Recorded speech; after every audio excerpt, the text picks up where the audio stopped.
O Senhor é o meu pastor e nada me faltará. Ele me faz repousar em pastos verdejantes, leva-me para junto das águas tranquilos e refrigera a minha alma.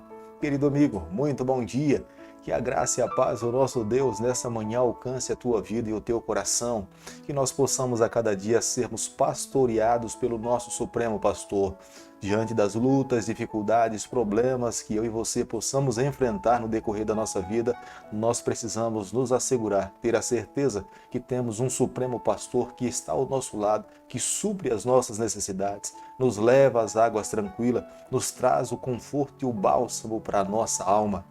Deixo com você também nessa manhã um versículo da palavra do Senhor que se encontra no livro de Salmo, capítulo 119, o versículo 61, onde a Bíblia diz o seguinte: laços de perversidade me enlaiam, contudo não me esqueço da tua lei.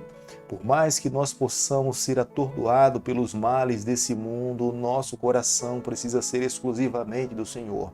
Temos que nos ancorar no Senhor, temos que pertencer a Deus. A cada dia nós temos que renunciar à nossa vontade para vivermos a vontade do Senhor. É por isso que a cada manhã nos levantamos e os nossos pensamentos se voltam para Deus, para estudarmos um capítulo da palavra do Senhor. E nessa manhã eu convido você a ter nas mãos a palavra de Deus no livro de 2 Crônicas, capítulo 35, o versículo 1. Josias celebrou a Páscoa ao Senhor em Jerusalém. E mataram o cordeiro da Páscoa no 14º dia do primeiro mês. Como é fantástico ver um povo voltar o seu coração para Deus. Quando as coisas acontecem de forma como Deus determina que possa ser, como resultado de um relacionamento, como resultado de amar a Deus, como resultado de ter nas mãos a palavra do Senhor e compreender livremente para viver uma vida feliz somente diante da bênção do Senhor, é o que leva toda uma nação a se voltar para Deus com as suas ofertas e com as suas ações de gratidão em reconhecimento pelo tudo que Deus tinha feito pelo seu povo. Hoje nós entendemos que não damos quase nada em relação ao quanto aquele povo um dia colocou diante do altar como gratidão ao Senhor. O rei Josias, pessoalmente, ele oferece para Deus 30.000 cordeiros e 3.000 novilhos. Esta era a oferta pessoal do rei Josias em reconhecimento à bondade e à grandeza do seu Deus para com a sua vida. Os oficiais do rei doam 7.600 cordeiros e bode e 800 novilhos. No total de todas as ofertas num só dia oferecida para Deus em reconhecimento da grandeza da bondade foram 41.400 sacrifícios oferecidos num só dia ao Senhor. Os israelitas tinham compreensão de uma coisa, os israelitas entendiam o que de fato significava uma oferta, apontava para Jesus Cristo. Foi por isso que quando tiveram a oportunidade de ofertar para Deus, eles foram extremamente generosos. As ofertas, de fato, eram resultado de um coração agradecido ao Senhor. Como nós podemos ler no versículo 3, a orientação é que a arca do Senhor, mais uma vez, deveria ser colocada dentro do templo. Possivelmente essa arca tenha sido guardada em decorrência da degradação espiritual de Manassés e seu filho Amon, para que eles não pudessem destruir ou dar um destino que não fosse do agrado do Senhor. Eles esconderam e mais uma vez agora estava tendo a oportunidade da arca ocupar o espaço pelo qual Deus tinha determinado que ela deveria ficar. Quando nós fazemos uma leitura cuidadosa dos versículos 5 ao versículo 8, nós podemos compreender a magnitude daquela festa pascual que foi oferecida a toda uma nação. Todo israelita teve a oportunidade de celebrar a festa da Páscoa. Todo israelita teve a oportunidade de ter nas mãos um pedaço do cordeiro pascual para que ele jamais pudesse se esquecer que um dia, quando Jesus Cristo viesse aqui a essa terra, morrer na cruz do Calvário, Jesus Cristo viria morrer por cada um dos pecadores. Embora aquela cerimônia estivesse apontando para o futuro, mas naquele momento eles estavam renovando com Deus a aliança, eles estavam se submetendo à vontade do Senhor, eles estavam expressando publicamente que precisavam mais de Cristo. Eles precisavam se alimentar do Senhor a cada dia para construir uma nação forte. Sem Cristo em suas vidas, eles jamais poderiam alcançar o ideal de Deus. Os sacerdotes e os levitas trabalharam como nunca. Servi cada pessoa individualmente. Cada um teve a liberdade de estender as suas mãos e pegar um pedaço do cordeiro, se alimentar e orar ao Senhor, abrir seu coração, confessar os seus pecados e pedir uma nova oportunidade diante de Deus. Como nós podemos ler no versículo 14 do capítulo que nós estamos estudando nessa manhã, ninguém deveria ficar sem participar da cerimônia pascual. Era uma celebração para toda uma nação. Todos deveriam ter o seu coração voltado para Deus. E para que isso pudesse acontecer, cada pessoa individualmente deveria se alimentar do Cordeiro Pascual. Os levitas tinham muitas responsabilidades. Entre elas, quando o templo houve necessidade de ser reparado, eles se empenharam na reparação do templo.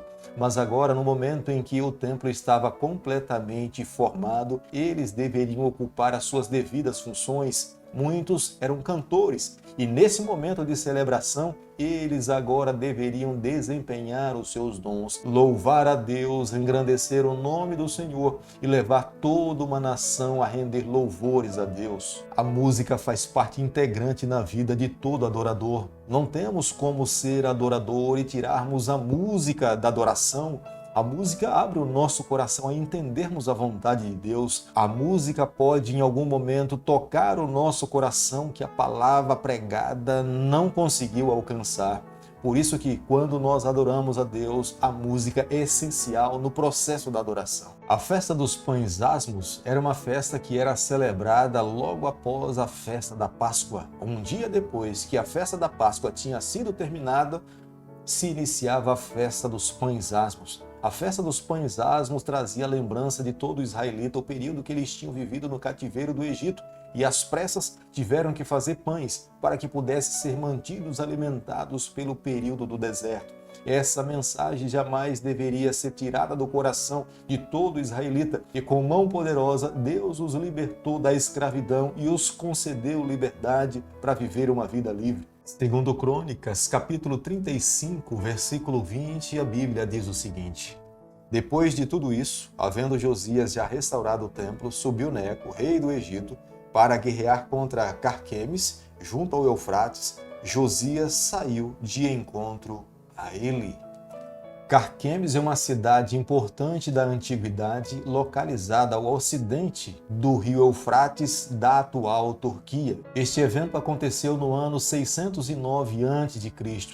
Nínive, a capital dos assírios, tinha sido destruída pelos babilônicos. Os assírios foram derrotados e se reagruparam em Harã, mas os babilônicos enviaram o seu exército para os destruir de uma vez por todas. O faraó Neco, querendo fazer de Babilônia um poder mundial, ele estava querendo desenvolver-se cada vez mais e por isso ele envia o seu exército ao norte através de Judá para dar forças à cidade de Carquemes. Mas o rei Josias, tentando impedir que o faraó Neco passasse pelas suas terras, nesse período ele foi morto pelos egípcios. Mesmo que a palavra de Deus nos revele que o rei Josias não se desviou nem para a direita nem para a esquerda, Deus não livrou Josias da morte. Nessa batalha, o rei Josias perdeu a sua vida e dessa forma Deus estava permitindo que Babilônia entrasse para o cenário mundial como sendo o império mais importante desse período. Embora nós saibamos que o rei Neco era um rei pagão, mas Deus estava conduzindo a sua vida. Josias ignorou que Deus pudesse falar através do rei Neco.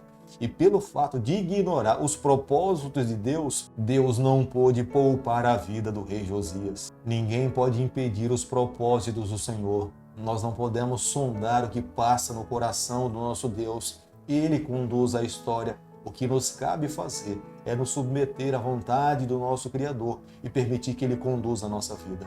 E foi isso que o rei Josias, nesse momento da sua vida, ele não conseguiu fazer. Deus fala com o seu povo de muitas maneiras. Deus pode falar conosco de diversas formas. Deus falou com Balaão através de uma jumenta. Deus pode falar com você através de um sermão. Deus pode falar com você através desse vídeo.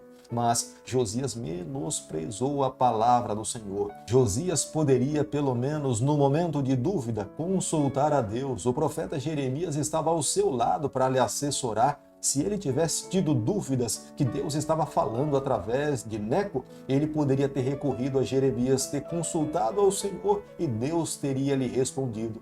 Mas vivendo na sua prepotência, na sua arrogância, foi à batalha e perdeu a sua vida. É o próprio profeta Jeremias que compõe um cântico em homenagem ao rei Josias. Jeremias tinha alta estima por rei Josias. Ele entendia que Josias tinha sido um homem de Deus, se voltou para o Senhor, nem se desviou para a direita, nem para a esquerda, mas seguiu o caminho da cruz, fez a vontade do Senhor. Portanto, Jeremias lamenta e pede a Deus a bênção do Senhor sobre a vida do rei Josias. Querido amigo, nessa manhã, ao concluirmos o estudo do capítulo 35 do livro de 2 Crônicas, eu e você, nós precisamos chegar à seguinte conclusão. Nós precisamos começar bem, mas nós temos também que terminarmos muito bem. Nós não podemos apenas começar com todas as nossas energias, mas nós precisamos também dar continuidade e terminar com todo entusiasmo. O povo remanescente de Deus que está se preparando para herdar a vida eterna deve ser um povo que ame a palavra do Senhor, deve ser um povo que se submeta à vontade de Deus, deve ser um povo que em momento algum perdeu o entusiasmo de viver e de falar de Cristo para aqueles que ainda não conhecem a Jesus Cristo. É por isso que nessa manhã o meu convite a você é que a cada dia nós nos voltemos para o Senhor, nós abramos o nosso coração, nós nos submetamos à vontade de Deus e recebamos a bênção de Deus nos nossos dias. Querido Pai, nas suas mãos nessa manhã nós nos colocamos, confessamos as nossas falhas, nós abrimos o nosso coração, nós queremos ser do Senhor por toda a nossa vida. Nós pedimos essas bênçãos e o fazemos em nome de Jesus. Que o Senhor te abençoe e te guarde. Ele faça resplandecer o seu rosto sobre você. Ele tenha misericórdia de você. E sobre você nessa manhã Ele levante o seu rosto e conceda a sua paz em nome de Jesus. Amém.